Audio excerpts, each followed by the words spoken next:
And we're live. Okay. Do you want to go first?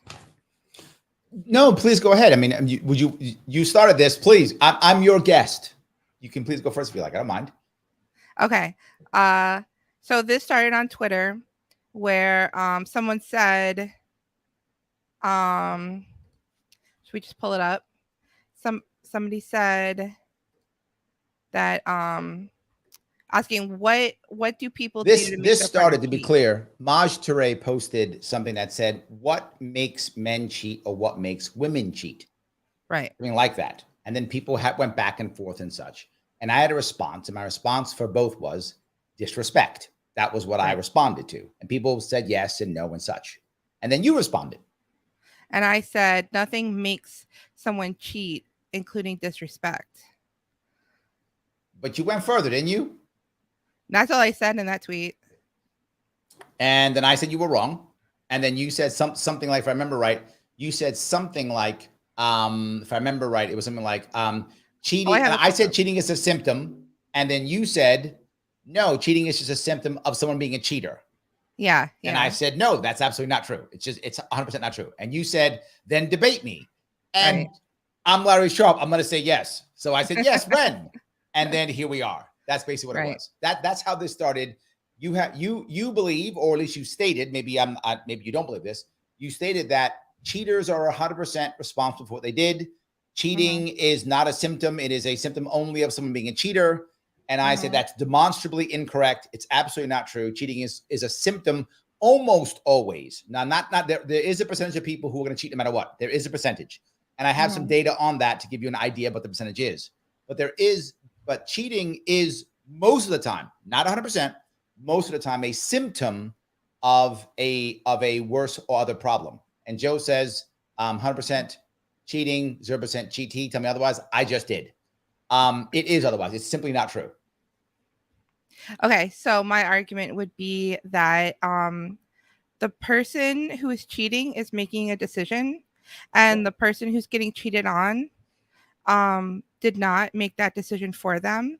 And if they're unhappy in the relationship because of something their partner is doing, they should either talk to their partner and improve the relationship or Agreed. break up. And that Agreed.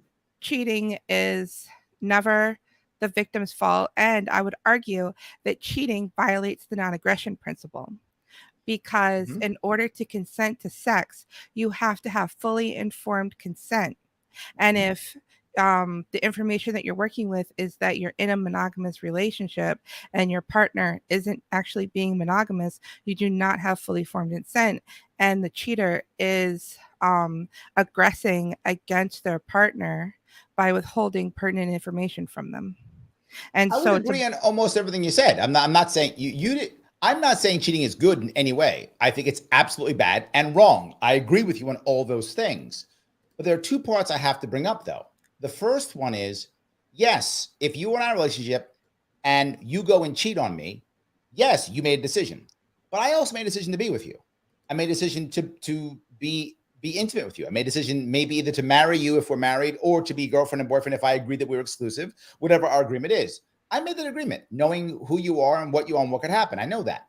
And almost always, and there are exceptions, of course, you are giving me signals already that you are somehow unhappy. You are. That's happening in some way.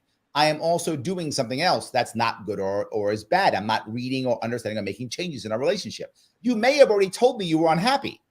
How do we know this? We have data already on this, right? That many women, in fact, most women who cheat, over 50%, depending upon what stat you look at. Some as low as 70%, some as high as 90%. It's for emotional reasons. They don't believe their partner is giving them what they need. And that's why they cheat. Women, that's women. Men often cheat for status and power and gratitude. Again, we have data on this. It depends on who you talk to, somewhere around 57 to 80%, depending on 70%, depending on what's happening. That's why men cheat, to do that. So their partner is not giving them what they believe they should get. That doesn't mean it's the partner's fault. What I said was responsibility and symptom. It is the responsibility of both people to fix the relationship. The cheater is still wrong. There's no doubt. I'm not saying the cheater's right in any way. But the question that we're talking about here is, oh, a cheater is just an evil cheater. That's demonstrably false because some cheaters don't cheat again. Not just that. Many of the people who cheat, over 50%, do not break up. That's a fact. Again, this is data you can look at, your own homework, this is all over the place. Most people who have a relationship, this includes marriage and girlfriend, boyfriend, not only marriage, if they have an infidelity, and most people, about 50% or more, actually admit to their cheating. Some more that actually find out without admitting, but most admit. Most marriages, most relationships still stay. They don't break up. In fact, there's a data that says 18% like that. 18%, if I remember right, I think it's 18% of marriages of people who have been together, until they died, somehow had infidelity in their relationship. People will also say that there are times, and this is, oh God, I forgot what this was. There's data on this also that says that if the people want to stay together, and about 50% do after they cheat, there's a chunk of them, about half of those, who actually will say the relationship is stronger after cheating.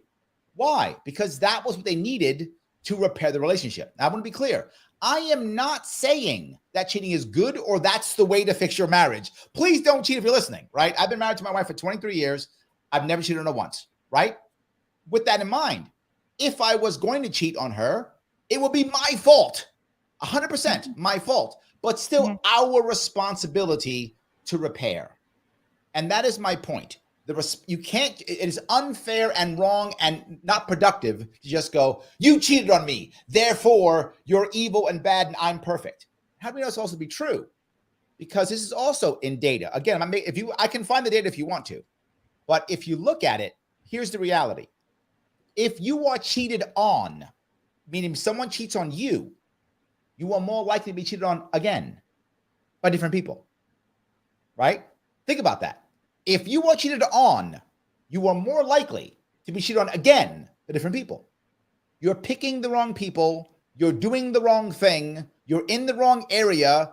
You're saying something wrong. This is, at this point, you are also responsible for this. And you might go, Larry, that's cruel. You're victim blaming. No, I'm relationship blaming. You're picking the wrong relationships. You're doing the wrong in your relationship. You're picking the wrong men or women. And this doesn't matter, men or women. If you're cheated on as a male, you're more likely to be cheated on again as a male. Female, same thing. Gender doesn't matter here. Either way, if you are cheated on, you are more likely to be cheated on again, which means you are also doing something wrong. Now, it's not the victim's fault. If it's a relationship, both people are responsible, regardless of the situation. That is my point, and I stand by it. You actually agreed with me when you said that the cheater is 100% to blame, but it's responsibility of both to repair the relationship. Correct. That's what I said the whole time. Agreeing with me. I've never said you were wrong. What I said was cheating is bad. What I said, though, was the responsibility is both. The cheater should not cheat. That's true. But it doesn't mean that the victim is, oh, woe is me. Oh, my God. No, there are times when, in the data that we have now, about 10%, give or take, of people who cheat in relationships have some type of addiction or sexual problem or other issue that is getting them to cheat. And that person's going to cheat no matter what, right? So there are people who cheat no matter what. But most people don't cheat no matter what. They cheat because the relationship is failing. That's the facts. Most people cheat because the relationship is failing. To your point, I believe somebody should absolutely repair the relationship or step out of the relationship or end it or whatever the case may be. But we don't do that. And there are many reasons why we cheat. One of them, of course, is emotional, right? Because someone's not giving it. But our society also doesn't help us. We have a society that always makes us believe the grass is always greener, right? There's always a hotter chick or a hotter guy waiting someplace for me to get, right? Or someone else is having a better life than me on Instagram or something, right? Or I should be swiping left on the hot women or the hot men or whatever is the thing that I care about. So I think society also does that. So the person did make a decision, but you're there too. So this is the thing that bothers me, right? Is there a situation to where what bothers me is you're saying, is there something that can make somebody cheat? No. But is there something that will encourage people to cheat? Yes. If I am a crappy husband, I am by default encouraging my wife to cheat. I am. And you can be mad at me or mad at whatever I said. That's a fact. If you're a crappy wife, you are encouraging your husband to cheat. It doesn't mean he should. It doesn't mean he should, but you are. You are setting it up to where it's easy for them because they can. And this is another piece. About 15%, if I remember right, I'm trying to get my stats right, of women actually cheat out of revenge. They're mad at their husband for something, and they're doing it out of revenge, right? And you can say, well, that's wrong. It's also human nature. So I guess then human nature is wrong? Okay, then human nature is wrong. But it still happens, right? Men often need to feel powerful. They don't feel powerful at home. So they go ahead and cheat. It happens all the time. And again, you can say it's wrong. I agree it's wrong. It's also human. It's what we do. So that's why I keep saying we have to fix the relationships, fix our society, fix everything, and not just blame the cheater. That's not productive. Well, I think it is productive to make sure that the responsibility is on the person making the decision to cheat, because I think a lot of people, they get in this mindset of I'm the victim even though I'm the one cheating on my partner because they don't do XYZ, and they have all these kinds of delusions in their head. That's so it's not productive to tell people you're not solely responsible for your decisions. It can actually be really damaging to tell the victim, oh, you're partly responsible. Like, what is she supposed to do? Just like try harder and harder and harder, no matter See, how much she keeps cheating? here's the problem you just brought up. You used she, and the reality of it is, cheating, particularly in people under 30, is far more common in women than it is in men. Is One it? of the reasons, yes, if you're under 30, far more women cheat than men, and one of it is because men have checked out. A lot of men have checked out of relationships, not even in relationships anymore. So cheating among women is far more than men in younger ages. As you get older, more men cheat. As you get younger, more women cheat. And the younger generation is far more women cheating than men. And again, this is demonstrable. You can do your homework if you want to. It's absolutely true. So more women are cheating. And here's the problem with that. I'm agreeing with you, but not with the he or she, because here's what happens. The woman does the cheating, then she declares for divorce, and then blames the man because he was a shitty husband. The courts believe her and give everything to her. So she cheated, and she gets half the man's stuff, all the kids, and he's paying for the rest of his life, and she cheated. That's true. Now, is that partially the man's fault? He probably was a crappy husband, because many times it's true. So that's often true. So maybe he was a crappy husband, but both of them should be responsible. Her too. She cheated, and he was a crappy husband. And my problem is we're doing an all or nothing. And that's what I'm 100% against. It is not all or nothing. Joe is wrong. It's not all or nothing, right? And I love Joe, but he's wrong in this. If you're in a relationship, what if you feel you can't? Let's go down the opposite way. In most older cases, the male is still the major breadwinner, and the woman is still the person who's taking care of children. So now he's a crappy husband. Maybe she's scared of getting divorced. Maybe she thinks if she gets divorced, she'll lose all her friends. Maybe she thinks if she gets divorced, then she will lose his family's resources. Maybe she thinks he's violent. Maybe he's a violent ass. Maybe she thinks he's going to physically hit her or hurt the children. If your husband is violent, cheating is probably like the worst thing you could do. Yes, but you're thinking logically, and I'm talking about someone who's in a relationship, in this case, the woman, but men too, in this case, the woman, who can't really be expected to be thinking logically. If you think your children are at risk, your livelihood is at risk, all everyone's at risk. You're like saying, well, why didn't she leave when he was beating her? Maybe he thought he would kill her. I don't know what she's thinking. I didn't say that. So I'll say it again. I didn't say that. No, but the idea of, well, they should just leave or just end the relationship. She may fear for the relationship. And you're right, it's wrong for her to leave. But what happens when she's so scared, so worried, so battered, and here comes some man being nice to her, acting like he's going to take care of her, telling her that he is going to save her and be her white knight. He's lying, but he says that. She wants to believe it desperately because of her situation. So she does. And she cheats. That is clearly a bad idea. But is that all her fault? You would say yes. I would say no. It is both of their faults. They're in a shitty relationship. They should fix it. So I think that's human what she just did. Now, is she wrong for cheating? Yes. Is she a human being? Yes. So I don't want 100% on her. I want everyone in that relationship, which is two people in this case, they're responsible. Two. Both are responsible. And this brings us to another topic. Hold on. Well, Sarah just said something good. Let's put Sarah up. I like what Sarah said. She's right. Being a Being a former former cheater cheater, and watching my watching father my father cheat, cheat. there's 1,000 things going on when it happens. Thank That you. sounds It's like not black and copium. white. It is That not sounds like copium at copium. all. Nope. Copium is trying to pretend that it's only someone. There's a lot of crap going on. And let's be That very sounds like forward. a lack of self-control and blaming your partner for your own Maybe.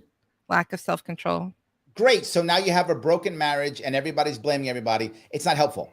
It's not helpful. What you're talking Well, about is it is not helpful. helpful to tell cheaters they are 100% responsible. It's very important for the person who is cheating to take full responsibility. There's a difference between responsibility and blame. And that's what I'm saying. Difference between responsibility to blame. And what Joe just said is not helpful to cheat, demonstrably false. I just expressed actual data that shows it can be. Joe's wrong. There is data that we have from many journals, from many doctors, from many that it absolutely can. Because if you see it, and I remember I had a friend of mine who was a psychoanalyst, and he said that you should always take cheating always as a sign. Now, it may be that the relationship should be over. That's possible. Maybe it should be over. But either way, it is a sign. Don't take it as just, I got hurt. You did. But the point is, it's a sign. Should the relationship be over? And then if it is, good. You've learned the relationship should be over. If it shouldn't be over, can you fix it? Fix it if you can, or if you want to. Maybe you don't want to, right? About half of relationships end after infidelity, but about half don't. So you have to make the decision. So if you just say, it's all your fault, Richelle, you're a cheater, it's all your fault, we're finished. Not only are we finished, we're going to be vindictive when we break up. And if we're married, our kids are going to suffer. Kids are going to suffer. You're going to suffer. Everyone's going to suffer.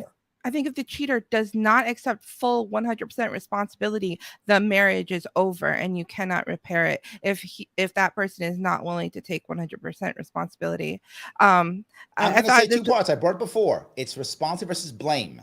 If he or she takes blame, yes, 100%, but not responsibility. Responsibility is for repair, for fixing things.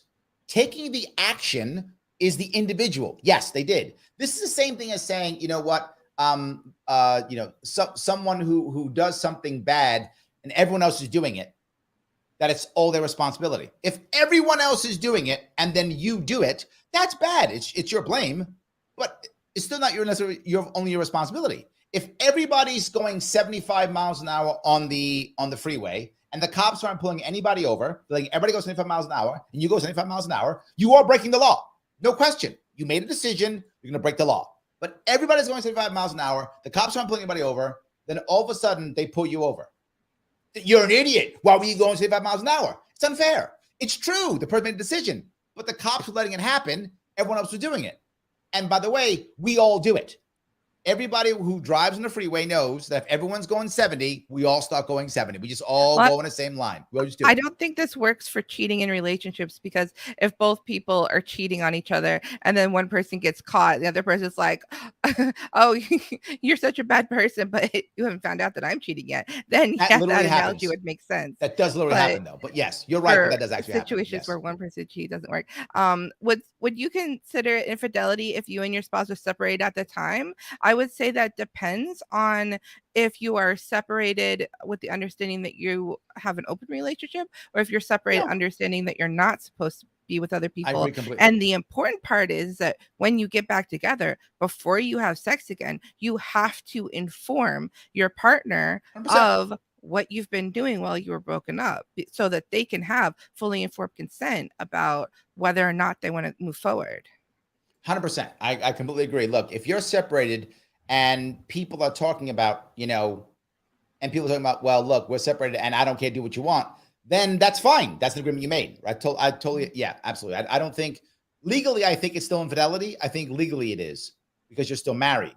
But in my personal view, if the two people have an agreement, in fact, I don't care if you're married. If two people have an agreement, it's still fine. If people will say, look, I want to open a relationship, go ahead and sleep who you want to, I'm going to do the same thing, and both agree, it's still fine. It's not my business. And so this brings me to my next point, is that if you want to have sex with other people, then just have an open relationship. Don't be monogamous. It's not that difficult to have that conversation with your partner. It is difficult. You're wrong, Richelle. I'm telling you, you're wrong. This I want you to think about something. How long have you been? You're married, correct? I've been married for 10 years. Okay, 10 years. Do you have children? Yes, I have 2 Okay, children. 2 children. All of a sudden, your husband decides. I don't know your husband at all, so I'm making this up. I'm gonna call him Bob. I've no idea what his name is. Bob comes to you and says, "Look, I'd like to have an open relationship. I know there's some hot chicks I want to sleep with, so I'd like to have some hot chicks." You think that's an easy conversation to have? Yeah. I've practiced No, you're non insane. That's not even before close to having an easy conversation to have. before I was a Christian, I practiced non-monogamy, Sure. ethical non-monogamy. But So, that's I've not an had that easy conversation. conversation to have. I mean, it's easier than cheating. I mean, I've never Actually, cheated, but I would you would imagine it would be easier than cheating. thank you. And that's the point. You're incorrect also. Cheating, depending upon what it is, most people who cheat, again, there's data on this. There's a lot of data on this. And how do I know this? I know it's because I've been an executive coach and a personal coach in the past. And I've dealt with a lot of this with other people and worries about myself also. I've been concerned, right, about this in my own marriage, right? Of course, I've had issue in my own marriage. My marriage is by no means perfect. So far, we've had no cheating, which is good. But my marriage has not been perfect at all, right? The issue is, it's not easy to have these conversations. And many people won't, particularly what if I think when I come to you, if I think you're going to divorce me and take my kids? What if I believe that? Now, I don't know you at all, Richelle, if you would do that, know your marriage. I'm completely pulling this out of thin air, right? But now you and I are married. Now I'm going to come to you and say, look, I want to do this, but I'm worried. Oh my God, you're going to hate me. You're going to divorce me, take my kids, and throw me out in the street. That becomes a very hard conversation to have. I've seen that. I've seen the guy be like, "Hey, I want to have an open relationship. I want to, go do my thing." And she's like, "Okay, divorce papers." And he's like Yes, flabbergasted. Like, what did you expect to happen? yes, And yes. also, I've seen it where they opened the relationship, and he's sitting at home alone, crying, jealous, while she's going out getting dates because nobody wants to date him. Absolutely. Yes. This is not as easy as one might think. I And think again, it's I'm not easier than saying it's cheating. right. I think, well, here's what I would say it's way better than cheating. I don't think if it was easier, everybody would be doing it. So literally, the data is in front of us. If it were easier, everyone would do it. It's not Mhm. easier, it's actually harder. But again, I agree with you. We shouldn't. It is better for us to have the conversations. Absolutely. Look, John, look at this. Cheating on your spouse is illegal in Florida. Under Florida law, living in open adultery is second-degree misdemeanor, punishable by law. Look at that. Yes. So, yes, it is illegal. I feel, though, if you agree, it's totally moral and fine. That is my personal opinion, but law doesn't always agree with my personal opinion. I So think thank it you for was that, John. illegal in most states previously, Yeah. But no, back in the day. but again, as long as people agree. Look, the reality of it is, and I will share something with you. In the past, when I was in my 20s, I've dated married women before. And I dated married women before because it was easy. That was the reason why. I was in my early 20s, young Marine, being a tough stud, right? Trying to be the cool guy. And I would date women in their 30s who I knew were lonely. And just be nice to them. I would just be nice to them. And they'd happily date me. They would happily date me, even though they had a husband. They didn't care at all. And I'm going to follow Sarah's example. I shouldn't have. It was wrong of me to do so, and I say so publicly. I should not have done that. In when I was in my 20s, I validated my bad behavior by saying, well, they were going to cheat with somebody anyway, might as well be me. That is what I told myself. And that's BS. I shouldn't have done that. I was wrong for being part of it, but I did. So I'm not going to lie about it. I mean, somebody might come back 20 years from now and go, see, Larry cheated with me, and that person will be right. I did. But I didn't consider myself cheating because I wasn't dating somebody. I was dating her. But I saw how easy it was. It wasn't that I was super cool or super anything. I wasn't any of those things. I just saw women who were hurting and I was nice to them. And that was it. Mhm. So it's really easy to cheat. It's not Mhm. easy to have those conversations. Now, to my knowledge, those people never told their husbands. They may have. This was literally 30 years ago. So I have no idea if they have in the past, if they're still married. I have no idea. But at the time of the cheating, they had not told their husbands of this. So did it help them out, make them feel better, and make their marriage stronger, to destroy their marriage? I have no idea. But here's what I know. In both cases, it happened to me twice. In both cases, those women believed that their husband was ignoring them. Now, was that true? I don't know. I only got her side of the story. I have no idea. So I got her side of the story. I never met the husband. I have no idea. But they believed that their husband was ignoring them, which is why I saw emotional issues in my own all the data I've told you about. I saw in anecdotal evidence in my own world. Also, I've seen it both. What is funny, a funny strategy for getting your husband to pay attention to you is to pretend to cheat. Yeah. Look real suspicious, doll yourself up real nice, and go out, hang out, like meet a friend, or like go to change your friend's contact information, your phone, to a man's number, make him jealous, but don't actually cheat. Well, no, you're not wrong, and that's the point. That's one of the things of cheating, right? You've just kind of in a way said why people cheat, right? That's one of the things that you've said, right? So the problem is, Joe says don't make your spouse think you're cheating, because here's what might happen. Depending upon who your spouse is, they might go, "Oh, you're cheating? Watch me." And then that the person actually cheats. And again, as I mentioned, the data that we know, at least 11% of women that we know from the data we have cheat because of revenge. Now, here's the odd part. More men are doing it now out of revenge. And what is the biggest piece right now? Can you still hear me? Yeah. Okay. What's one of the biggest pieces right now is the difference, it may sound crazy, in finances. The more dependent the spouse is on the other spouse's finances, the higher chance they cheat. This is called, believe it or not, empowerment cheating. It's actually a thing. That's how common cheating is. There's a name for this. It's called empowerment cheating. So the man or woman who feels almost entrapped by their spouse who dominates them financially. Again, this was heavily women, but nowadays much more men, because many more women are making enough money. Even in fact, in under 30, again, in that dynamic, women make more money than men. So in that dynamic, often the woman makes more money than the male. So him feeling not power, or the woman feel not powered, they go out and cheat to feel empowered. I know it sounds insane, but that also happens. So we have a society that is also pushing people to do it. We're have a society that's also making things worse. All I'm saying is it's not black and white. It should not be 100% zero. It's always multiple people's fault when it's or responsibility when it's a relationship, and society's not helping either. And neither are our girlfriends and boyfriends when they go, "Oh, you should leave him, go cheat. That guy's hot. That chick's hot." They're not helping either. Neither is Instagram and TikTok. That's not happening either. Or the 80,000 ways you can swipe to get a quick hookup on whatever, Tinder or Grindr or whatever's your thing. Same thing. I've heard from single friends that Tinder is like 50% married men. I believe it. I totally believe it. Of course. So we have a system that encourages it. We have a court system that says, don't you dare get divorced, right? A court system that our court system destroys families, just wrecks them and crushes children. Our court system destroys families, wrecks children, like there's no tomorrow. So our court system says, don't get divorced, because when you do, we're going to destroy you. And now we have people who are unhappy who are sitting together. And then we have people always thinking, well, the grass is greener. And it's easy to DM somebody. Oh, I'm feeling neglected by my wife. Ooh, Richelle's going to DM me. Let me DM her. Blah, blah. And all of a sudden now we're having sexy conversations. I'm feeling like a man. All of a sudden you're feeling like a woman all of a sudden. And now we do things we shouldn't do. Right? That happens all the time. And we always believe, it's okay. No one will find out. It'll be fine. And that's almost never true. But we fool ourselves into believing that. Yeah. Well, okay. So let's pivot the conversation. What can society do to make what politically could we do to make cheating less common?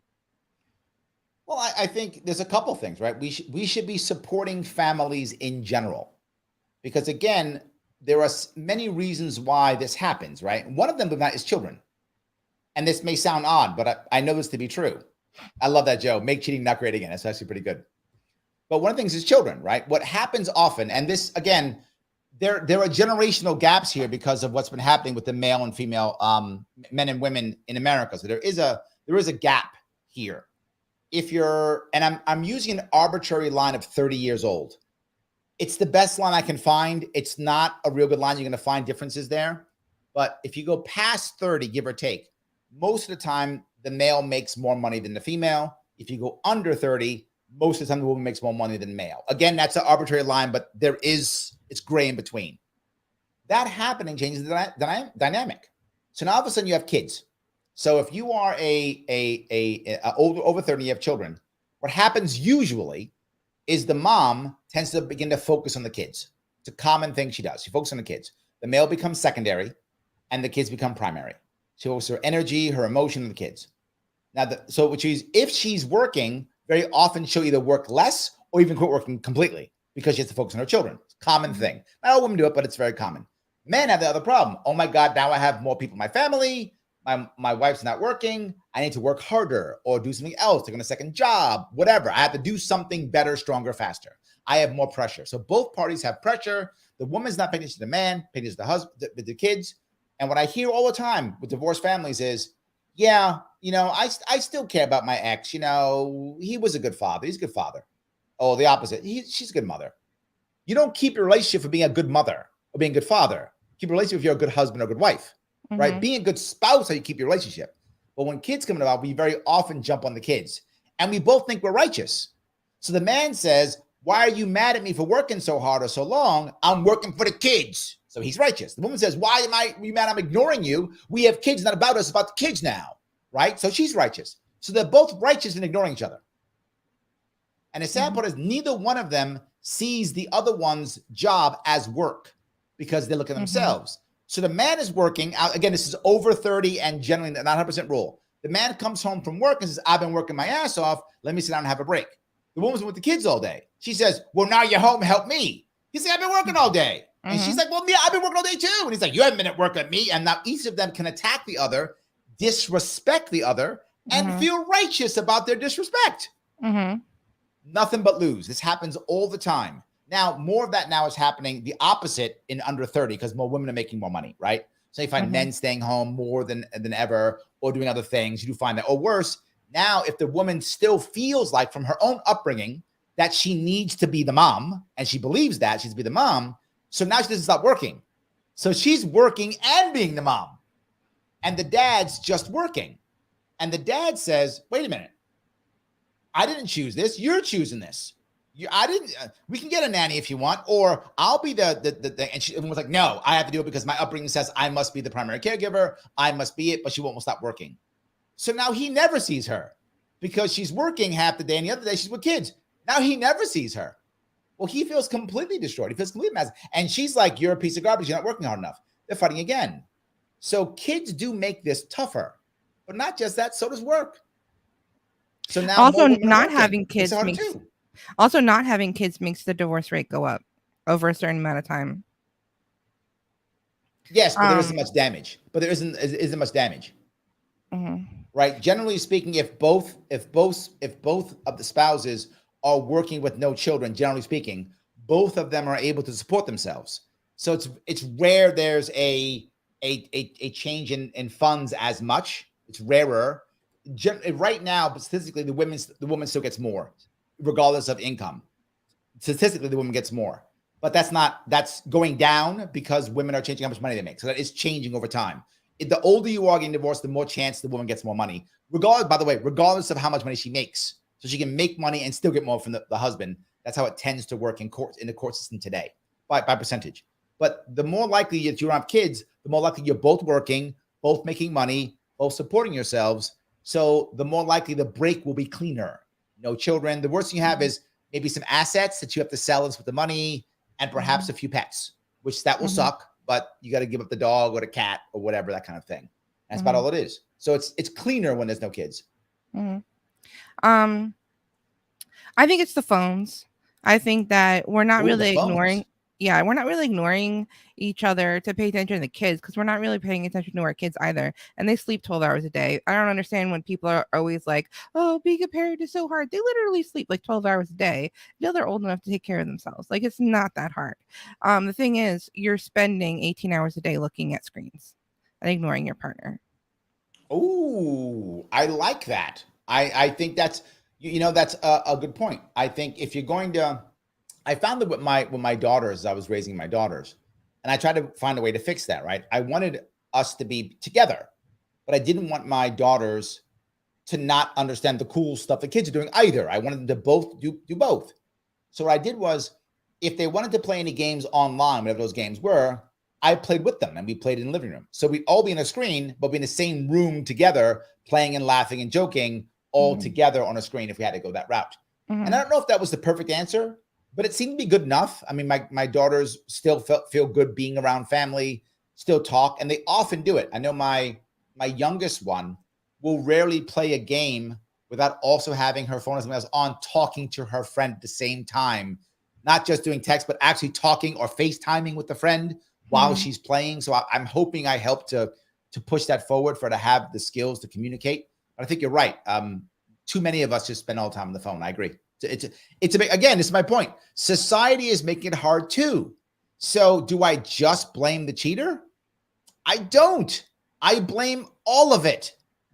I blame all of it. We have a society that says, why are you going to sit there talking to your silly spouse when you can go swipe on hot Instagram models, right? I mean, that's, and then worst part is, this, everyone on Instagram, that's, or TikTok, whatever is I'm using Instagram just as an example, but whatever the social media is, we're seeing their avatar. We're not seeing who they are. We're seeing the face that they want to show us, and they're always having a good time, and they're always beautiful, and they're always perfect, and life's always awesome. I said to myself, I have a regular spouse Mhm. with a regular life, Mhm. and I don't want regular spouse. I want cool Instagram model on a yacht. That's what I Mhm. want. So what am I doing here? I'm going to leave and go get cool Instagram model on a yacht. Now, Mhm. there's literally no chance of us getting Instagram model on a yacht because one, that's not her yacht, and she's done up, right? Mhm. She's done up. She rented the yacht, Mhm. and she's done up in a way that no one could ever match because she's Mhm. basically done up with magic and filters anyway. So even if Mhm. I wanted Instagram model on a yacht, she doesn't even have Instagram model on a yacht. Isn't even Instagram model on a yacht. But I Mhm. now am told to believe that, and I think we go for it. I agree that all those things are issues. Mhm. Even before social media, just a constant stream of TV and movies. I think that we got unrealistic expectations about what marriage is like, and a lot of us didn't like, a lot of us had divorced parents, so Yep. we couldn't really like see like what our parents relationship was like. And so I think this affects both men and women, but think maybe women more than men, where they just have totally unrealistic expectations, and then when things go wrong, they're like, well, just throw it away and get somebody else, and they don't really realize that you're probably just going to end up marrying somebody just like your ex and doing the whole thing over again. So you Yes. might as well fix the situation that's wrong with you while trying to help your partner fix what's wrong with What them. you've just said is what I've been talking about, Mhm. which is it's not, say you have a partner who is ignoring you. Mhm. Say a partner who you think stepped out on you. Mhm. You have two choices. Be angry, hate them, blame them 100%, it's all their fault, Mhm. and make them grovel to you, and you punish them forever and hold it over their head for the next 5 years, and ensure two things: they're going to cheat again, you're getting divorced. That's option one. Guaranteed Mhm. that will happen. Or you can say, she cheated on me. Okay, should I end the relationship? Did I pick the wrong woman? Right? Did I pick the wrong spouse? Did I do that? And if I did, okay, end the relationship. Or what did I do? What's my part of this? And maybe it's only 5% me and 95% them, or whatever the number is. What's my 5% that I'll take ownership for? And then what's their 95% that they'll take ownership for? And we both take ownership and we fix this. Mhm. If we both take ownership and fix this, then what will happen is we have a chance at actually repairing our relationship. If I follow Joe 100%, my relationship is over. And if you're okay with that's fine. But to your point, Richelle, if I do that, I'm just gonna get another one the same way. Because either I'm doing something wrong and or I'm picking the wrong spouses. Either one, I haven't learned anything. Your relationship isn't necessarily over if you I think we're conflating two things. There's the fault for cheating, and then there's the fault for a crappy relationship. And the Yep. fault for cheating is 100% on the cheater. The fault for a crappy relationship is almost never 100% one person's fault. I will say 100% never one person's fault. So Right. that's number one. But I think you do. You swap those two out. I think they're different things. But here's the thing: remember, if you're saying there's a crappy relationship, and so the person cheated, that's kind of validating what I'm saying too, right? Someone has decided that they believe, and obviously I'm saying they're wrong, but they believe what's going to fix a relationship is cheating. They're going to go out and get a quick high. And men and women are different on this one. Men are much more likely to have a one-time fling than women are. Women do it too, don't get me wrong. Women also, and the younger they are, the more chance. In fact, most women cheat, I think, between 19 and 24. I think it's a young age where most women cheat. And when those young women cheat, they do sometimes have one-night stands. The older the woman is, actually, the less chance they have a one-night stand, statistically. But women are more likely to have an actual affair where they're seeing some guy multiple times over the course of time. Most affairs end within 6 months, but it's longer. Men are far more likely to have a one-night stand and out. What does the man believe? And again, I'm not saying he's correct. I'm saying where his head is. The man believes, oh, I'll just do this one thing and I'll feel good and I'll move on. And often he's right. I mean, very forward. Often he feels, I conquered a woman. I'm a tough guy now. I feel better. And he goes back. And sometimes men after cheating actually go back to their wives and become a bit of a better husband for a while. And how do we know this? Because after, we've interviewed men and women after they've broken up the relationship, they actually can tell when they started having a better relationship after he had done a one-night stand, which sounds insane, but is actually true, right? It does happen. The problem is he's wrong for two reasons. One, he's actually made his relationship weaker because he's lied. So now he has deception in his relationship, which is bad. And two, he's taught himself this is okay. So he's going to do it again. And he's going to get caught. So the man is wrong, but it is what he believes. He's completely wrong. Women think, well, I'll just do this and then I'll feel better. And I can have both. I can have my family at home. And again, the woman is wrong, but she believes I can have my family at home and I can have my warm, fuzzy, sexy feeling with this other man someplace else and nothing will ever go wrong. Both are wrong, but they believe this because in their own mind, their marriage is not giving them what they want. So the crappy relationship does matter. And very often they tell each other, one of the reasons why men cheat is is not enough sex. That's a common problem in their relationship. Why do men want sex? Because when they have sex, not just because they feel good, that's one thing, obviously, but women like sex too, makes them feel good too. That isn't the thing. Often men want sex because it makes them feel manly, it makes them feel powerful, right? It's how they connect. They feel like when you have sex, you feel like this woman wants me, she's given herself to me, I feel powerful, I feel good. Many reasons why men have sex, that's one of them. So if the woman is saying no, she may be saying no for many logical reasons. She may physically have an issue, she may be dealing with children, she might be in a mood, all sorts of reasons for her to have it. But very often the man will start asking. So he's letting her know that he has a need. And again, this very often happens with children or working. There's two big issues. A woman who's working or has children. She then feels righteous in her rejection. And when she's righteously rejecting him, going, don't you know I have work? Don't you know I have kids? Blah, blah, blah. Now the man feels even more rejected. So he goes someplace else to get that good feeling. Now, I'm not saying women should have to say yes. No. But again, if I care about my spouse, I should be caring in my rejection. I should be loving in my rejection. I should be telling my spouse how much I still adore them and want them and they're important to me while I'm still saying no. I'm not saying you have to give in to your spouse every time, but you don't have to be a jerk about it. And very often you find, this is from interviews, again, you can do your own homework if you want to, it's all over the internet. Many times each spouse is negative. And by the way, that's worse for a woman. Men, generally speaking, are more able to accept rejection because we dated women, we got rejected. Women, it's much harder for women to accept. If you're married and you're a woman and you go to the man and you want to be intimate and he's like, get out of here, that can be devastating for a woman. In fact, she may not want to initiate ever again, right? She may never want to initiate ever again. Well, now I have a man on the outside who's like, I'll initiate.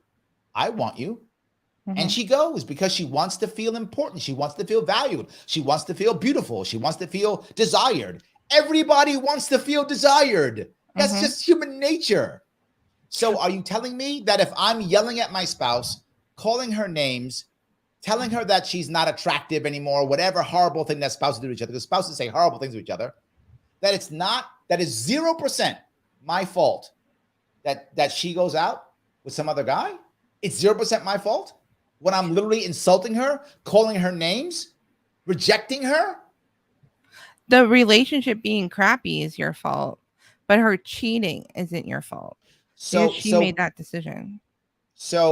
let me ask you, what if I'll go to the point that does happen, goes to the point where I threaten her. She says, I'll leave you. And I know because I know this is my own father. My father was a cop and a corrections officer. And my mother threatened to leave him because he was cheating.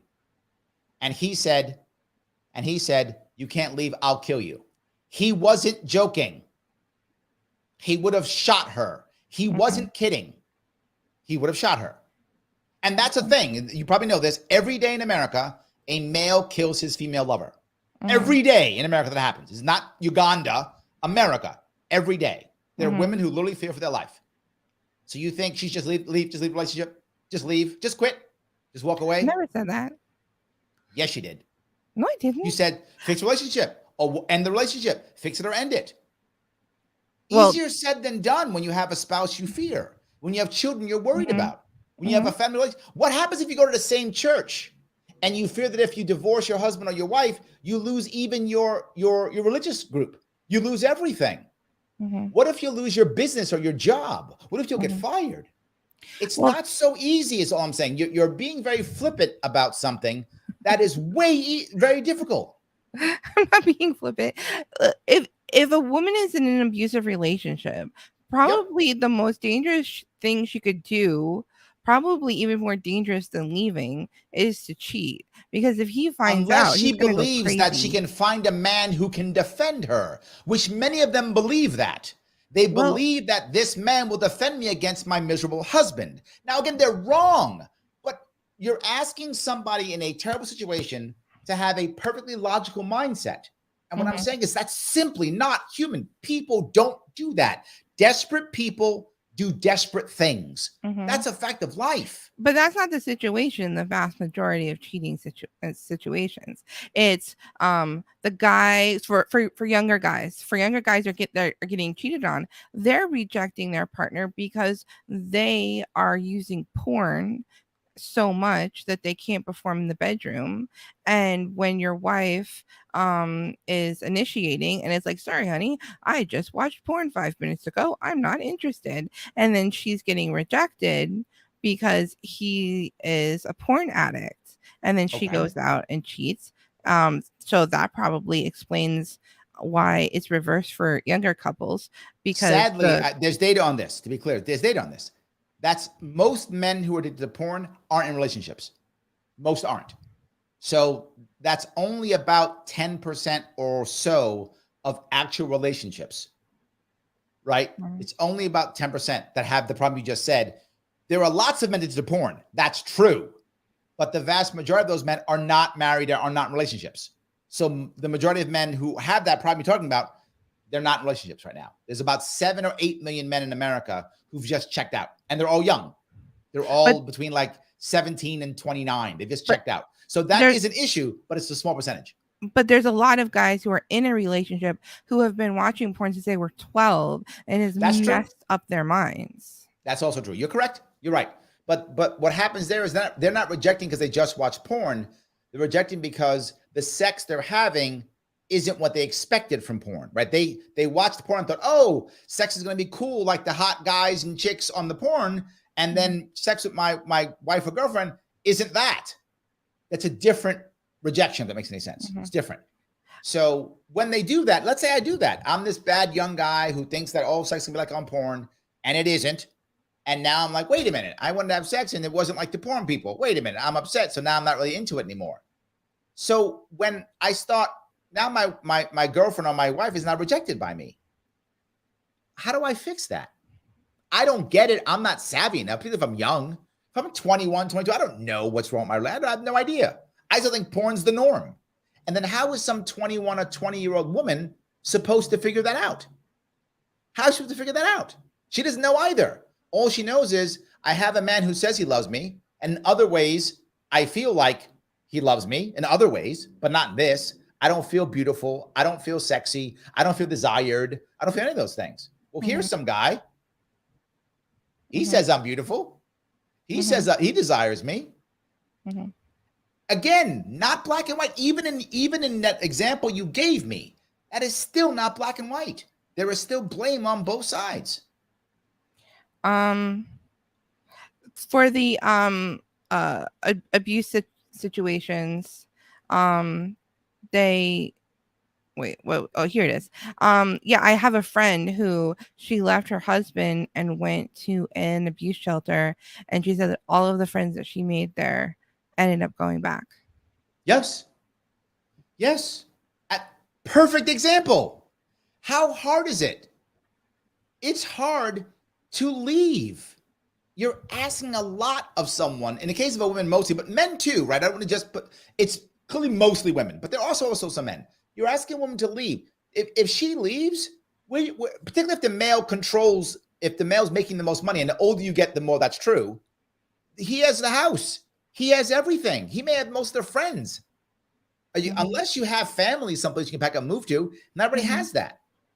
So it all, again, I guess where I'm going down to this is what I didn't like and what I've heard more than once. I hear all the time. Once a cheater, always a cheater. It's 100% the cheater's fault. First of all, I don't believe it. It's a relationship, so it's always both sides. But still, the cheating's still wrong. But not just that. It's not helpful. It just makes everything worse. Our relationships across America are dying. We are having nothing but problems in relationships across America. And just yelling, you're a cheater, is not going to help at all. Redemption matters. So desperate people do desperate things. So if all you do is go, you're a terrible cheater, and that's it, and that's all you do, have you learned anything? Have they learned anything? And often no. It's just not as easy as you think. There we go. Look, 7 years with a man. Of course. Libby was worried. Dangerous. Yes. It's not black and white.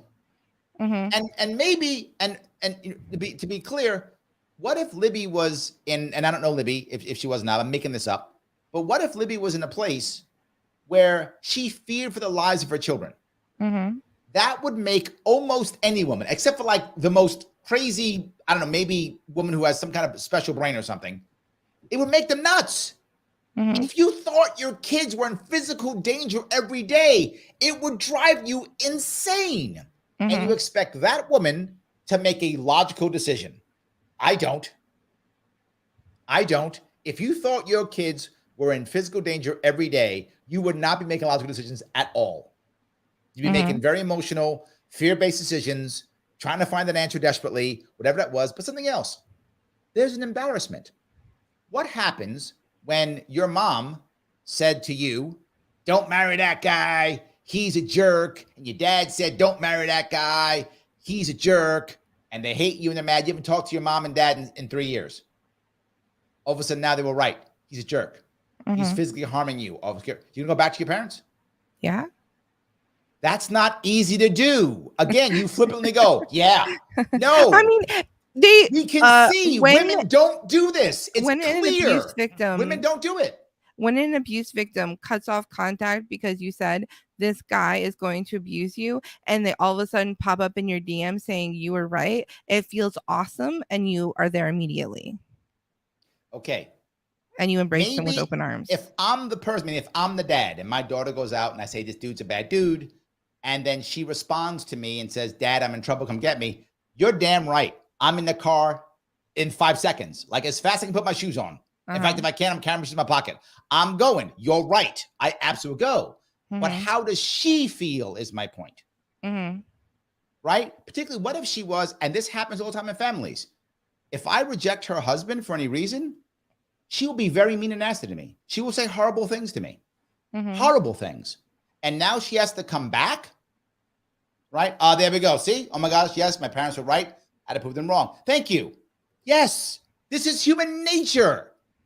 My daughter is not going to be happy here. She's going to be pissed off. It's very hard. It's not easy. The difference, I guess, we're getting at here is I think you're saying we're not fighting about who's right and who's wrong. I'm saying what's human and what's real. That's what I'm saying. You know what Tricia said? I'm sorry. Learning how to recognize the signs of a narcissist and how to handle the destructive behavior can prevent you from falling prey to the pain that comes with mistaking your near enemy for your friend. Yes, you're correct, Tricia. Absolutely. Unfortunately, I've experienced these relationships twice and ever since recovered. Well done. You've recovered. I love that. But my point is, she's right, right? Trisha had to go through it. Usually a 21-year-old woman, it's her first relationship with a 23-year-old man to know the difference. I don't know. Oh, thank you, Patty. Yes. Right? I had a support system, my friends and family. Those went back to not 100%. What if you don't have it? And the abuser isolates you from those people. It Absolutely. convinces you Yes. that they're bad and you shouldn't talk to them. Yes. Mm-hmm. Absolutely. Now, what happens when that woman gets desperate and then goes and cheats? Because she believes that I have to find someone to save me. She believes she needs a white knight. Now, again, she's wrong. I'm not saying she's correct, but she feels I have no support system. I can't go back. And some families aren't like me and you, Richelle. Some families go, yes, you made your bed, sleep in it. Some families do that. And if you have that family, you can't even go back. Yeah. So now what are you going to go do? You're going to try to find a white knight. You're going to hope that you can find a guy who's going to save you and get you out of it. Yes, you do. Leaving someone you love is so hard, especially when there's mental, physical, emotional, financial abuse. Your brain is literally hardwired to stay and do what you can to appease the abuser and salvage relationship because you always feel you can fix that person. Libby's not wrong. Yep. Gene, what? My first husband beat me. Oh, I'm so sorry, Gene. It was incredibly difficult to leave him for several reasons. He threatened to kill my mom if I left. Thank you. Yes. These things you're saying are not common. I'm telling you it's common. I got people in the comments telling me I'm right. This is a thing. Say it wasn't common. Yes, you were like, oh, you know, what it's because guys have porn or something. No, because women are actually afraid. Yes. I didn't say he made money for the family. I had a baby with him because he stopped paying for my birth control. My brother found a safe place. Oh, Gene, you had a family to support. Thank you. Nice. Thank you. So I think Sarah means that she actually, that her dad or whatever came. Yes, absolutely. Yes, absolutely. Yes. That should be a red flag. Anyone that says they can't be friends. Yeah, absolutely. Yeah, I just rewatched The Hills with Lauren Conrad and Spencer Pratt and Heidi Montag, and I'm like, no, Heidi, don't do it. Spencer's a bad guy. Though he might have just been pretending to be a bad guy, but I don't think it was completely pretend. But like, it's like Rob, like, no, like all those times, like a friend is just like tiptoeing into an abusive relationship, not paying attention. And I'm like, don't you see the red flags? And then that gets me dropped. Well, because I gotta then go they back. tell the partner, Rochelle's talking shit, and then I'm not allowed to be friends with them anymore. I will say that I've been talking a lot about women going for cheating because in the younger generation, the newer generation, more women cheat than men. But men cheat too, right? Both of them do. And let me also say the opposite side. How does a man feel when he can't sacrifice enough for his family, right? He feels bad too. And what happens when the man can't do what he needs to do and the woman is abusive towards him, right? That happens too. And generally speaking, women are not as physically abusive towards men as men are towards women. Men who are abusive tend to be much more physical in their abuse.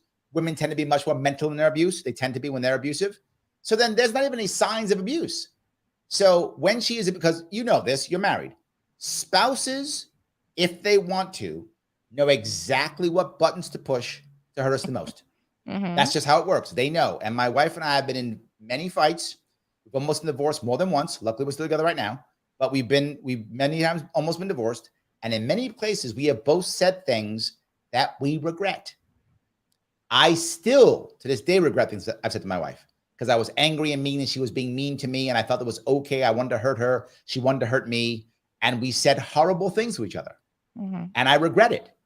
She regrets it too. It's just me. She also regrets things she said. I regret things that I've said. I wish I hadn't said them. But in my anger, in my hurt, in my pain, I said things. And she said things to me in her anger, in her hurt, in her pain. So now that's happening. And when women abuse men, they do it horribly and consistently. And they break a man down. And now a man has to admit that to his friends and family, to the men, to the people around him, who also did the same thing. Don't marry her. She's a bad person. Don't do it. And now he's going to go back to his mom or his dad. And as a male, go back to mom and dad. Holy cow. That's worse for a man socially. That's worse for a man than a woman socially. So within his own peer group, it's even harder for him. So what can he do? Now there's some woman who says, you're a sexy guy. I'll give you some attention. So he goes. But funny thing is, most men, when they're not most, more men than women, when they go cheat, they just buy it. They go to a sex worker, right? They're much more common to go to a sex worker because there's an old saying that sex workers are paid for sex, and the response is no, they don't. They're paid to go away, right? They're paid to not call your house. They're paid to not let your wife know, right? That's what they're paid for, right? For that. They're paid to be quiet is what they're paid for, right? Not for the sex. They're paid to be quiet. And I think a lot of men will do that because they want to feel strong, they'll feel better, and they're embarrassed to tell the people. So again, not saying he's right. The cheater's still wrong. But the fault is everybody's. The responsibility is everybody's.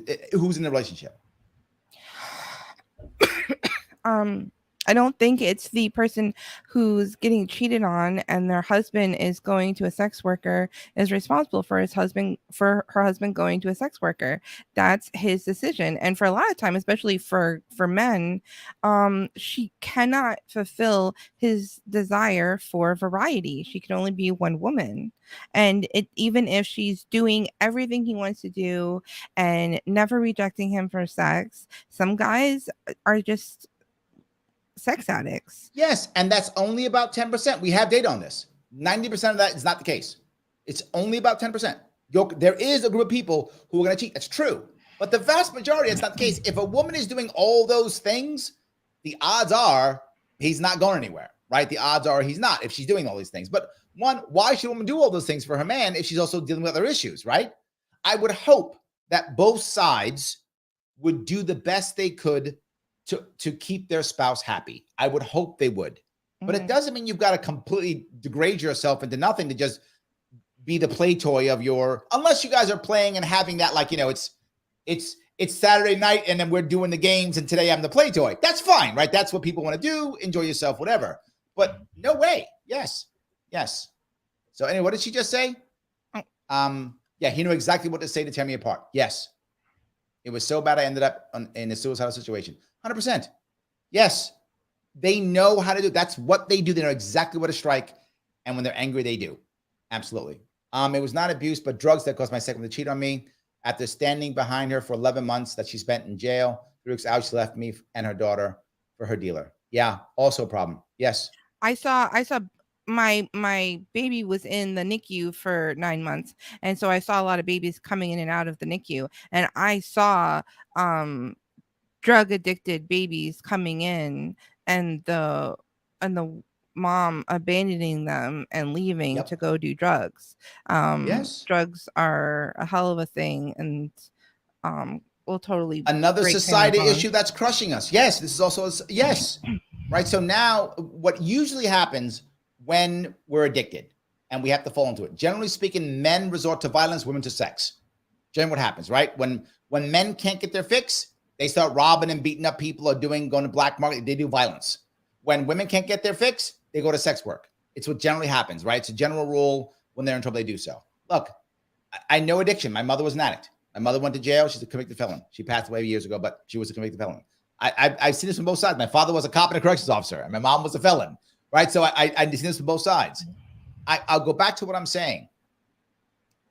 It is the relationship's fault and their responsibility, and anything else is not helpful. Society hurts also. Instagram hurts. The phones hurt. You all right. Drugs hurt. Drugs are everywhere. They hurt too. All of these things hurt. But if we don't fix it, one of my friends who's also a psychoanalyst, he said, truth. And when that doesn't work, more truth. And when that doesn't work, more truth. That's the key. We need to be open about what's going on. And if someone's cheating, you got to take that as a symptom. Okay, should this be the end of my relationship? Maybe it should be. Maybe I've made some decisions that shouldn't be there. But even that, you're taking responsibility, and you should. If my wife cheats on me, and I hope she hasn't so far, but if my wife cheats on me, then I need to say to myself, all right, you know what? Is this the end of my relationship? Did I make a mistake with her? Right? Should I not have married her? Did I make an error? Right? Or I got to say to myself, what have I done wrong? What have we done wrong? Those are my only two options. Anything else is failure. Right? I can't go, my wife's terrible. She sucks. Cheated on me. If I say that, nobody wins. Not her, not me, not our kids. Everyone loses. It's Well, either I think you should make the cheater punish them a little bit at least. You who shouldn't said let them. that? I didn't say they Me. shouldn't. No, Yeah, I never said they shouldn't you should punish them. punish them. No. Of course, I'm not. Of course, this is everyone's relationship problem. But just punishing isn't the answer. Just punishment makes things worse. We know that from people. Thank you, Joe. No, Joe, you and I on the same page finally. We've been fighting I down don't this think road. so. We finally got down the same road. Thank you, Joe. All right, we're back together again. I knew I get Joe back. Yes, absolutely. I get I him think back. part of the problem is that modern society is too nice. We are too Too concerned with nice. we're too concerned with being nice. I think sometimes it's appropriate to punish your partner. I'm not okay. Number one, the key is it only punishment? If it's only punishment, it doesn't work. How do I know that? We have a penal system in America that doesn't work, and it's all about punishment. We have a Mhm. punishment system. We don't have a justice system. We have a punishment Mhm. system. What you want is justice, not punishment. Punishment is not helpful.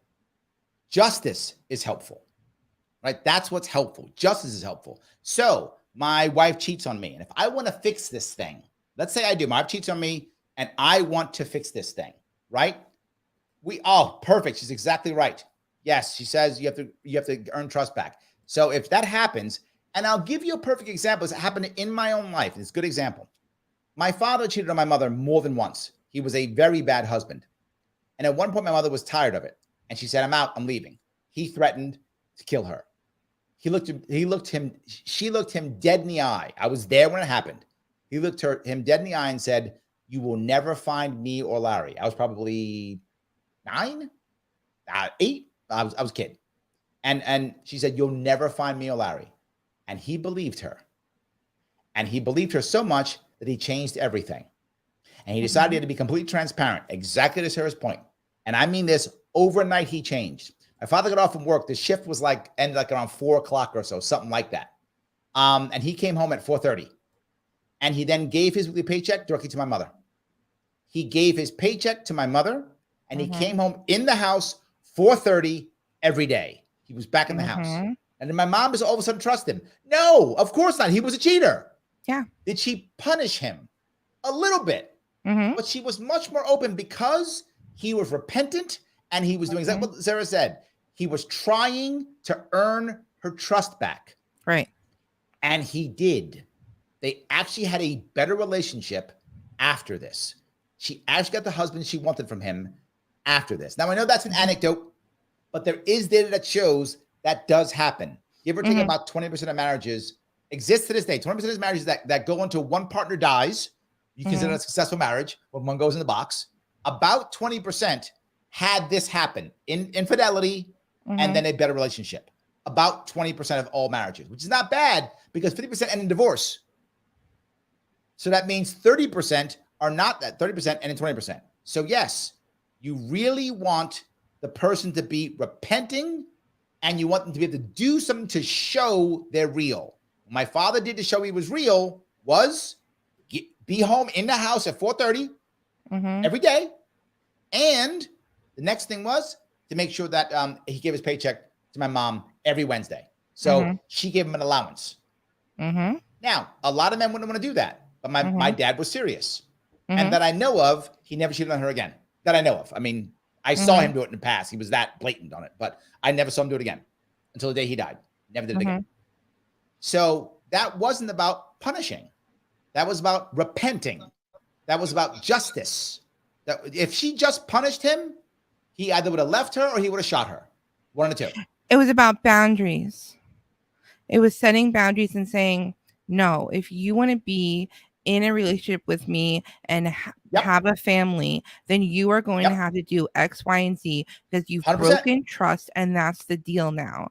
Like he was taking down a notch. He's no longer the big man. You could do whatever he wants and boss everybody 100%. else around and beat people, threaten people, and cheat. It's like, no, you're going to lose your family. And if you're okay with that, then fine, then lose your family. Otherwise, you better submit to your wife. And sometimes the husband should submit to the wife. I don't like this whole wives submit to their husbands. Sometimes, but sometimes the Yeah. husband should submit to the wife. I say this all the time, and I use the word serve versus submit. But I Mm-hmm. agree with you. Each spouse should be happy to serve the other when that spouse needs serving, right? Mm-hmm. Sometimes spouses need serving. You should be happy to serve your spouse when your spouse needs it, in both ways, right? You should be your spouse. You should be happy to serve your husband. Husband should be happy to serve you whenever that needs to happen in your relationship. I completely agree, right? There we go, Joe. Thank you. Lift up the other. Yes, I should be able to submit to my wife. She should be able to submit to me. I use serve, but submit works when each wants 100%. And when that's not happening, the question is, why isn't that happening? Right? Why doesn't my wife want to serve me? Why do I not want to serve my wife? Why do I not want to? Again, there's a problem there. Did I marry the wrong person? Did my wife marry the wrong person? Or is something happening to where I feel like, you know what, she wouldn't serve me, so why would I serve her? Do I feel that? Or does she feel the same against me? I think your point's a valid one. I agree completely. Yes. I think that if we tell people that if your partner cheats that you're partially to blame and you need to try harder, sometimes you need to stop being so nice. Sometimes you're being too nice and too forgiving and giving your partners too much rope to hang themselves with, and you need to give them less freedom. Some like going through your partner's phone and having their passwords and everything, I think, is a normal and healthy thing to do. I don't think that there should be privacy behind their back. No, I don't think. I think it should be voluntary. I don't think that there should be privacy between spouses. I agree with you. Privacy or any sort of privacy. My wife literally has access to all my emails. She has the code to my phone. I agree. I don't have yes, but it's voluntary. I agreed to that 100%. Right? I get my yes. If I'm cheating, I gotta really work on this. Like I gotta buy a new phone. I gotta go all out. Right? My wife has access to my bank accounts. I mean, and the funny thing is, to your point, she almost never checks any of it because she doesn't feel she has to. Right. Because she knows that she can whenever she wants. She literally, if she picks up my phone, she knows exactly the code. She can do whenever she wants. She has access to my email. She can check whenever she wants. She almost never does because she knows she can. I agree completely. But it's voluntary. She shouldn't sneak through. Modern society is too obsessed with freedom in like the personal realm. Not political freedom, yes, but in the personal realm. Okay. This idea that you're going to have an intimate relationship like a marriage and you're going to maintain all of your freedom, your marriage is not going to work well. You're going to have to give up freedoms in order to be in a relationship.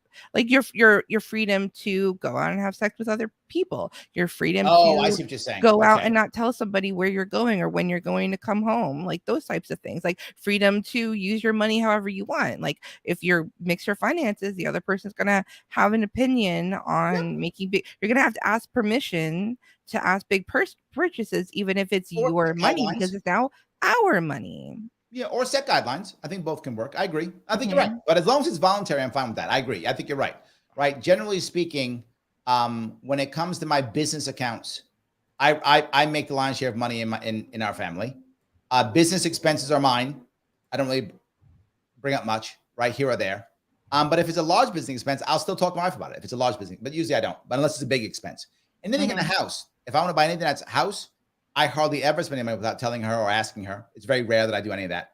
And we have a kind of rule that neither one of us ever, this is a kind of unwritten rule that neither of us makes a purchase of more than $500 without telling the other. We just don't, right? If it's that big, it's like, we got to tell the other. We got to make sure that happens. So yeah, I think it's true. We switched to having allowances. So I have my allowance and he has his allowance. So we don't have to consult with each other when we spend it. And then I bought a really expensive blender when we first started doing this, and my husband was just like so offended that I would spend so much money without consulting him. And I'm like, it's out of my allowance. But it just like, felt so wrong to him that I bought it without. And I'm like, you can spend money on what you want without consulting me. It's your like, this is why we have an allowance. And it took him a second to kind of like get it in his head, but it was like so funny. Like every time, like he was just like, I can't believe you spent $300 on a blender. Yes, but look, it's again, I think you're right, but again, it's voluntary. I think people very often surrender some of their rights or their freedoms, but as long as they do it because they want to. When I did the Marine Corps, I volunteered. I gave up my freedom of travel. I gave it up. I went where the government told me to go. That was it. That's where I went, 100%. So I think you can do that. I gave up some of my freedom of speech. There's certain things I couldn't say. So, Oh, look at that. Because I was being cheated on, I shut down my intimacy with him, yet I didn't leave. It murdered our relationship. He killed it, but I didn't help the blood flow either. You know, that actually is very healthy what Missy just said. She said, he was bad. He cheated on me. But I didn't do a good job either, right? Which is what I want. I want everyone to think that way. Yeah, you know what? She did a bad thing. But you know what? I did some shit too. Or, yeah, he did a bad thing. But you know what? I didn't try to fix it. I sat there and let it go. And I think that allows both people the opportunity to heal. If the other spouse doesn't heal, then get rid of them and you heal, right? I think Or hopefully you both can heal. I think that if your spouse is cheating on you, like actively still cheating on you, and you find out it's complete, you should stop having sex with them. And maybe there could be a way to heal the relationship and get back together in that way down the road. But your partner is going to have to put in the work to Yep. repent and repair the relationship.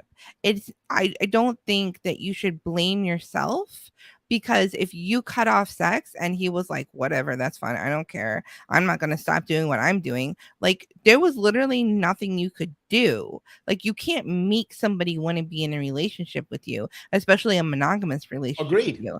And Yeah, I also agree. I think we should kind of normalize um uh separation in this way. Like it's okay. Like you don't have to have this big dramatic divorce, break up the family, get separate homes and all this stuff just because one aspect of your relationship isn't working. If the sex I'm not aspect of fighting your that. Yep. relationship isn't working, then just have separate bedrooms, stop having sex, and continue to co-parent and figure it out. It doesn't have to be all or nothing. You can Well, find people are doing that now. That's more and Mhm. more common. It's more and more common. Separation agreements are more and more common. I think that part is true, right? More people are doing that because they don't want to go to the court system. So I think more and more people are doing that, right? And they create agreements to where, you know, I'm going to do X, you're going to do Y. The problem is you have emotions involved too. So if I have to live in the same house with my spouse and we're separated, wow, is that hard? Right? I'm not that I could not that it could be done, but wow, you're accustomed to being with that person. And now what if they go on a date or something, right? Or what if they don't want to? And then the kids also see it. And the kids go, wait a minute, mommy and daddy used to be all huggy. Now they're not? What Mhm. happened?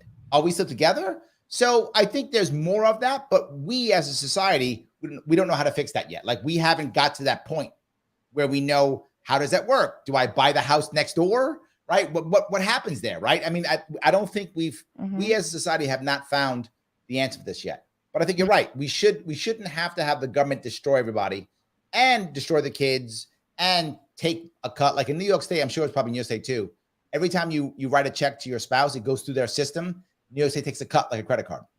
Mhm. So New York State makes money off of our suffering, which is why they go Mhm. out of their way to keep suffering. So they keep making money, right? Mhm. Whenever CPS takes a child, then the Mhm. federal government gives the state government money. So they Mhm. are open to take children away, right? Mhm. So yes, your way is far better. Let's go your way. I'm in.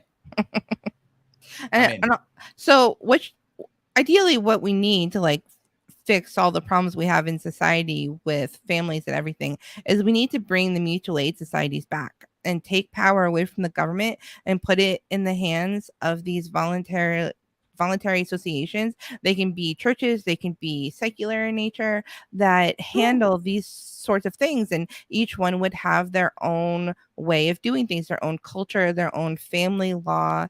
And Yep. this organization would have an incentive to keep families together. And that would probably involve like just the general culture, counseling before you even get married, counseling when you're married. Well, I would go back to what Patty was saying, right? More importantly, just have a support structure for the woman. Hmm. I mean, for the men too, again, but it's more women usually. I mean, that may change as our society changes, but right now it's still more women than men. But to have support, right? Hmm. Imagine if in Patty's position, those friends that she saw and she met really had a place to go, and they were just like, oh my god, right? There we go, Tim. There we go. Thank you, Tim, for watching. Absolutely, yes. Yes. Mhm. But yeah, the reality that now a woman doesn't feel like she has to stay. She just leave, right? There we go. I like that. If you're unhappy in a relationship, talk, get help, or get out. Don't torture each other. Take care of yourselves and each other. Jerry Springer. Yes, before he passed, the man passed away. But my point being, if there was that, then those people have a place to go. If a woman feels like she has a place to go, at Mhm. a minimum, she can just go take a break, right? Mhm. To get her head straight. If she's in a place Mhm. where she can keep her kids so she doesn't feel like her kids are in danger, they can Mhm. get food and shelter and no one's going to hurt them. Just Mhm. take them to the place, put your kids there, feel safe, Mhm. decompress. Okay, what am I Mhm. doing here? And now she can make that realistic decision. She can make that logical choice and decide, do I want to go back to this man? Do I not want to go back to this man? What do I do? How do I fix this? Or to your point, what boundaries should I set with this man to try to Mhm. repent so I can fix Mhm. this? Versus just, I'm scared and I'm desperate, so I do something desperate. I completely Mhm. agree. Giving Mhm. women a support structure is going to make everything better, right? I Everything better. I think one of our problems is that we've isolated nuclear families so much, and the 100%. community has broken down. And there's just like nuclear family and then government. Like if you have a problem, just Yep. immediately go to the government. And we need Yep. community. We need a community that can love on us, but can also shame us. Because if we don't have any close relationships and we don't care about anybody, we don't care if we do something that they don't like and they shun us, like because we don't care, we don't have any relationships. But if I decide to cheat and that's against the standards of morality for my community and I'm found out, everybody is going to be looking at me like, oh, I know what you did, I'm gonna criticize you, I'm going to shame you, I'm going to ostracize you. And that's a powerful motivator to get people to not do the bad thing to begin with and to change their ways if they do it, and get them to repent and change their ways. And without that community pressure, it's so much easier for someone to get on Tinder and get with somebody that doesn't adhere to any moral code and doesn't have a problem with sleeping with married people, and they don't like they don't have a community that's going to shame them either. And then you just have this situation where there's just the two of them, the cheater and the person who was cheated on, dealing with each other, and that's it. Like we hardly even have extended family involved in our lives anymore. And True. it's so powerful to have those people that you respect and that you care about and that you want in your life, and Well, preventing I'll that go one isolation step that further allows with this. abuse. Someone in your life who actually has the family's best interests at hand. Most people Mhm. don't. Yeah. So when the wife goes and says, my husband cheated on me, what do all her girlfriends do? I told you that man was no good. Get rid of him. You should have dumped him. Take all his money, blah, blah. The man goes, my wife cheated on me. She's terrible. I knew she was a slut. Get rid of her, blah, blah. Right? That's what each one's saying. Neither one of them wants you to be together, right? They're all saying, get rid, get rid, get rid, right? I think you're totally correct. But my second husband went to a family counseling because my eldest son was having problems in school. We did marriage counseling. After a while, the counselor said that we each have individual counseling. I took the individual counseling, but he refused. That marriage ended in divorce. When I met my current husband, I had gone through counseling and recovery. We wanted to get married. I said on premarital counseling. So now I'm married to my third husband because I needed to. We didn't get the rest. I'm sure it'll come in a minute. So there we go. Yes, but yeah, underfunded, undersupported. Yes, absolutely. Everyone wants you to kind of the local ones and donate money for starting over items. You know what? That's a great. Thank you, Patty, for that. That's actually a good thing to do. Yes. My One point earlier, time. what I was saying is, if you have someone who actually wants the marriage to work, and this is particularly for, what gets a man, excuse me, what gets a man to want to be a better man if it's not his wife? It's an older man, right? Mhm. If he won't get better for his wife, he'll get better for an older Mhm. man. So now the uncle or the grandpa or whatever says to the man who's cheating, what are you doing? That's your wife and kids there. What's wrong with you? Mhm. Go back, apologize, get on your knees, beg for forgiveness, and Mhm. stop being a jerk. I'm watching you. Mhm. That changes the dynamic, right? Mhm. Now get me wrong. Again, there's 10% of the guys who, no matter what, are going to cheat. There's some women too, but that 10% of issues is heavily dominated by men. There are some women, but it's heavily not. I mean, like 90% men, right? Mm-hmm. That 10% is going to cheat. It doesn't matter what anybody says. But taking Mm-hmm. apart that 10%, 90% of these people, if someone was there that, again, your point's perfect, that I respect. It can't be some random dude. I don't Mm-hmm. care about some random dude. Mm-hmm. But if I respect that person, if I respect my uncle or my cousin or my grandpa or whatever, and he goes straighten up and fly right, I listen because I respect that person. I think you're right. It's a valid point. Mm-hmm. We don't have any of that. We have almost none of that. Yeah. And I think it's Jewish law, like back old school, Old Testament stuff, that if a man is not acting right, treating his wife bad, that her father and uncles and brothers should go beat him up. If talking doesn't, it was like the first time you Yes. go talk to him, the second time you go talk to him, the third time you go give him a beating. Yeah, yeah. I was like, I bet that That would that work. that totally sounds like old Jewish law. That sounds right. That sounds perfect. Yes. So, but But Richelle, I'm gonna have to run on you though. okay. I'm gonna have to bail. I want to say thank you so much for having me. I hope it was an interesting conversation. Mm-hmm.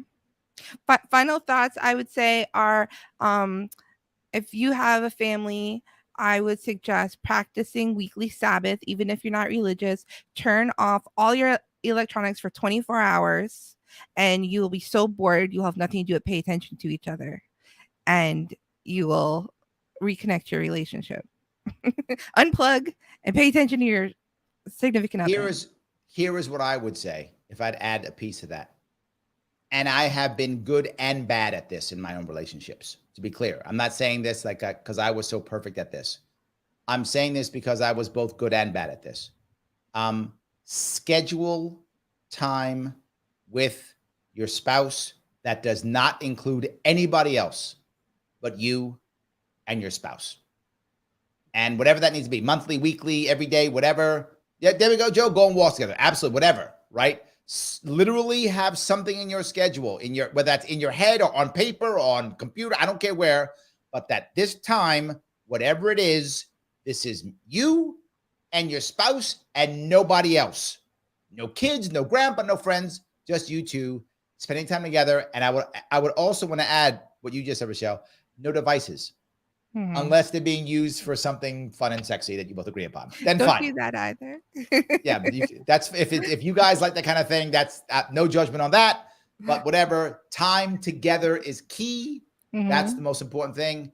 And again, I Mhm. have been both good and bad at that in my life. Particularly when I was as an entrepreneur, I have often not been good at that, and I regret it. Mhm. Yeah. That is a good bit of advice to do. Mhm. Yep. All right. Well, thanks for talking to me. And if Alrighty. anybody wants to subscribe to me, I'm Richelle Moral Government on most social media, everywhere, on YouTube. And I am Larry Sharpe on just about everything, as you can see. Yep. All Have a good right. night. Bye.